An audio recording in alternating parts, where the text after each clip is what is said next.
এটা আমি জোর দাবি জানাচ্ছি। বর্তমানে 4 অপারেটরের 7 দিন, 30 দিন ও আনলিমিটেড প্যাকেজ চালু আছে।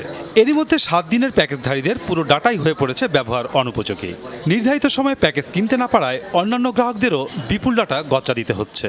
অব্যবহৃত ডাটা ফেরত দেওয়ার বিষয়ে করণীয় ঠিক করতে এরই মধ্যে নিয়ন্ত্রক সংস্থার কাছে পরামর্শ চেয়েছে অপারেটররা।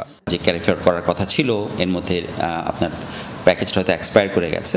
আমরা চেষ্টা করছি বিটিআরসির সাথে আলোচনা করে এগুলো কিভাবে গ্রাহকদেরকে এই ক্যারি ফরওয়ার্ডটা দেওয়া যায় এটা নিয়ে আমরা কাজ করছি।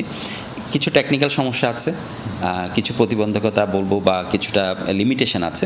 আমরা এই লিমিটেশনগুলো কাটিয়ে উঠতে পারলে আমরা আশা করছি যে আমাদের গ্রাহকরা যাতে অসুবিধার সম্মুখীন না হন।